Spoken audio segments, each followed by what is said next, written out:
Welcome to Chapter 10, Equations and Inequalities.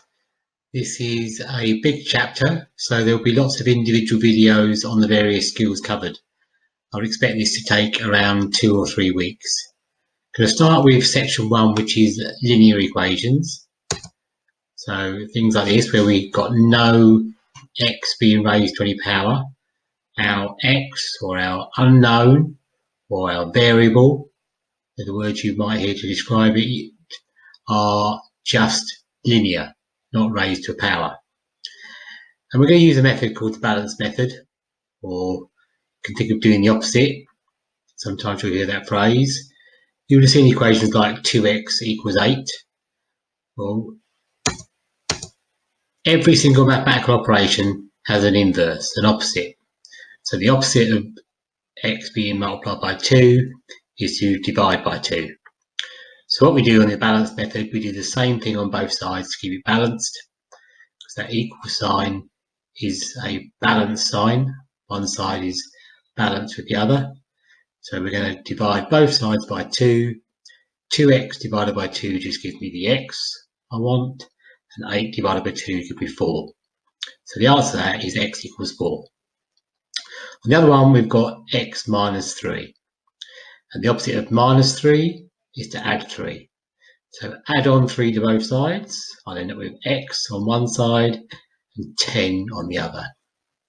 It'd be important to know the basic skill of taking away negative numbers in this one. Remember, when I take away a negative number, it actually is added on.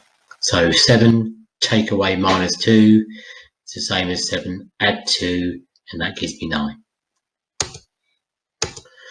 So here's a bigger example of the balance method. What we do is step by step get one thing away from each side.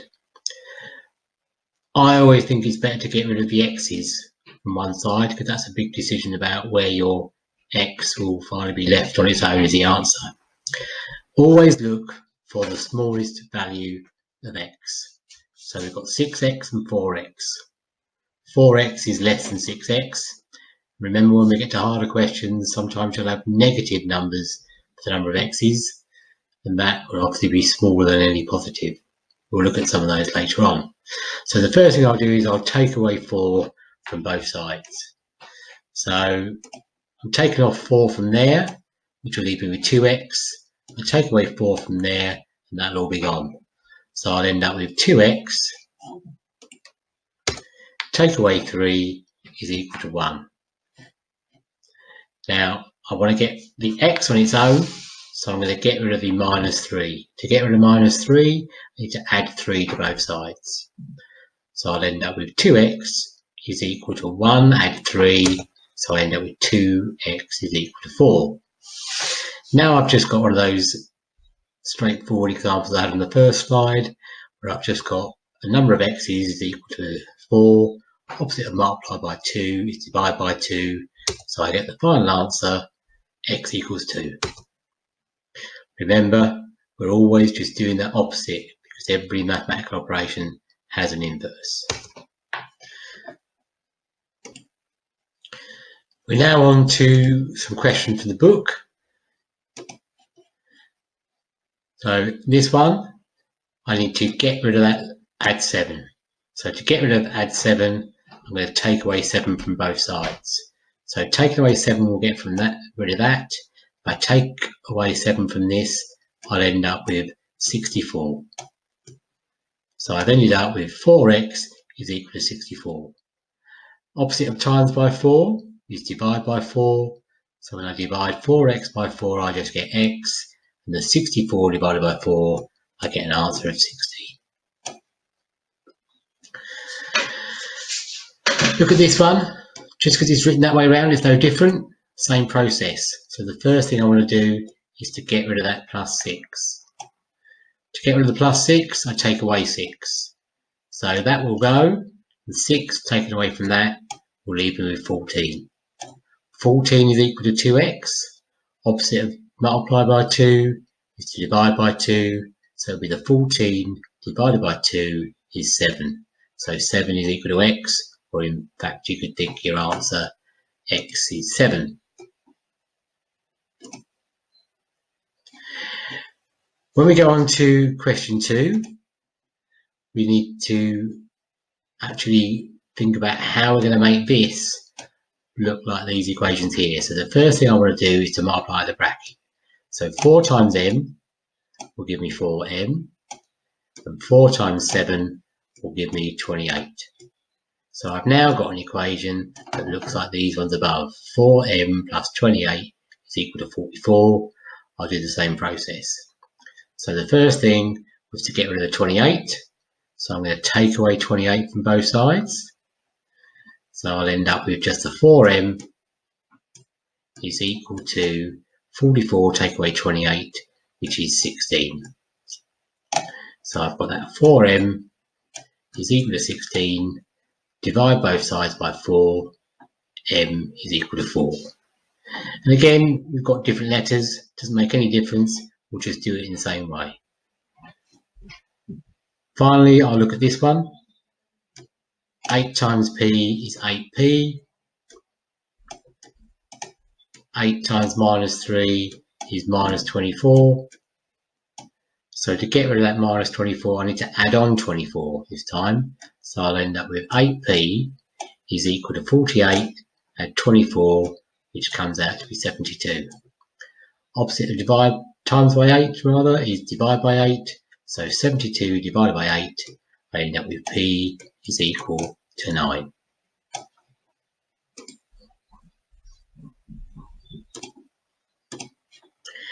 I will do this one on paper, as you've seen me write out examples before, just to give you a bit of clarity on that. And then I'll be moving on to more involved questions where we've got two-step equations like these. I'll be doing those on paper as well. Here we've got what you might think is a slightly more trickier one. We've got negatives and brackets. So first thing to do is to multiply the bracket. 2 times w, 2w. 2 times 6 is 12. And I've still got that minus 10 there. The alternative is to think, well, the opposite of multiply by 2 is to divide by 2, and you'd end up with w plus 6 is equal to minus 5. I always prefer doing this method because it works when you've got brackets on both sides more straightforwardly.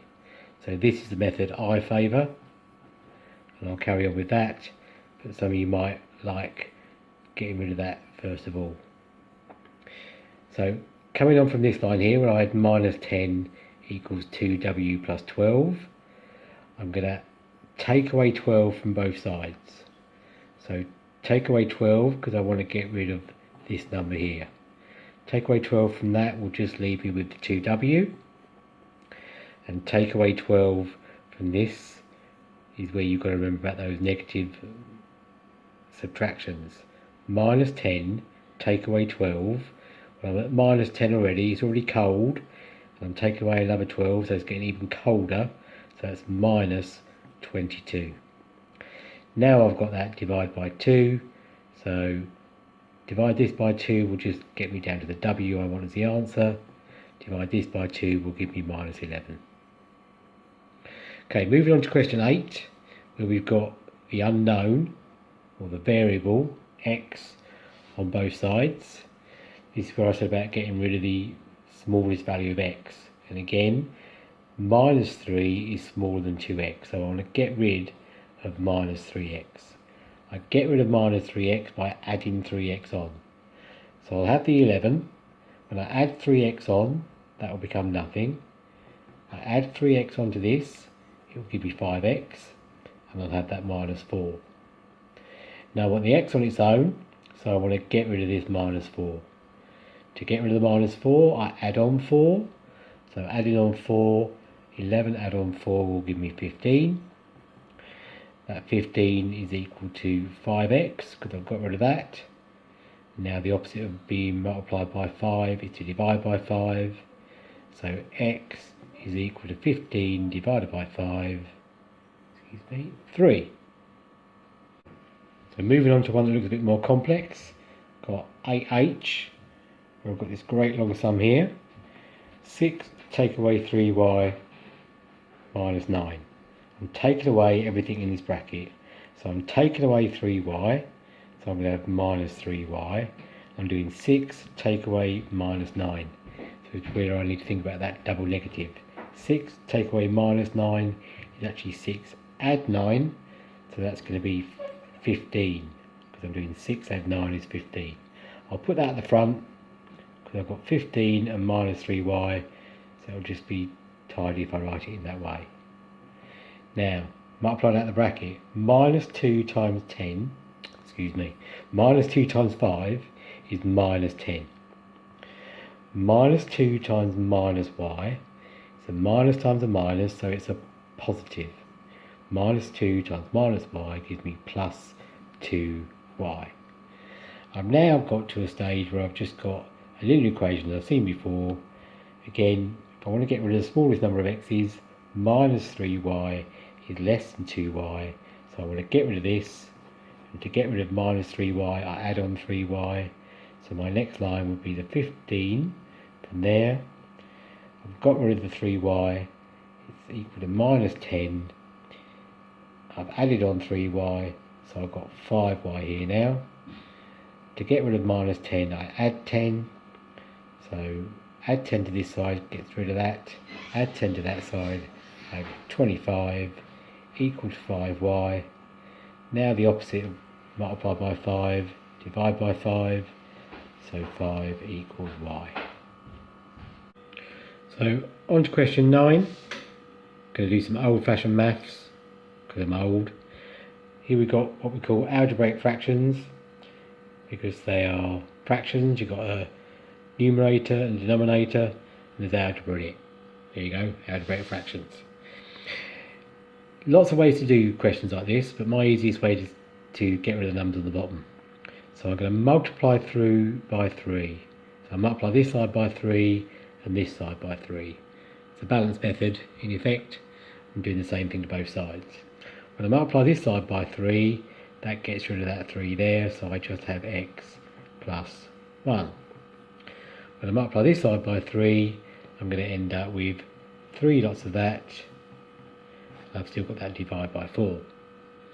So now I want to get rid of that 4, so I multiply this side by 4 and that side by 4. Multiplying this side by 4 gets rid of that, and this one will become 4 times x plus 1 is equal to x minus 1 multiplied by 3. The old-fashioned math term that sometimes will be used is cross multiplying, because effectively the 3 has gone up to there, the 4 has gone up to there, so we get a cross multiply. Anyway, now we've got this, we can actually just multiply the brackets to get 4x plus 4 and 3x minus 3. So just running through that quickly, if I get rid of the smallest number of x's, I'm getting rid of those 3x, sine of x plus 4 equals minus 3. Take away 4 from this side, I'll end up with x equals minus 7. I'll leave you the challenge of trying to do some of those harder ones there, just a bit of interest, but I will say 10 and 11, it's got stars by them, which means they're a challenge, and I would say at this point, don't bother. You'll find them more accessible after you've done section 2. If you do want to have a go at question 10, if you multiply out those brackets, you'll get an x squared on both sides. You can just take away x squared from both sides in A, and a y squared on both sides in B, so you can take away y squared from both sides, so you actually get linear equations. If you look at question 11, it's very complex and something that we'll be looking at towards the end of the course once we've accumulated a few more skills. Okay, hope you were keeping tally of how many times I said so, which I've learned is my most favoured word when I'm teaching. I'll be going on to the other skill for section 1, which is solving linear equations by graphs, and that will be in a separate video to keep me under that 15-minute limit that I have.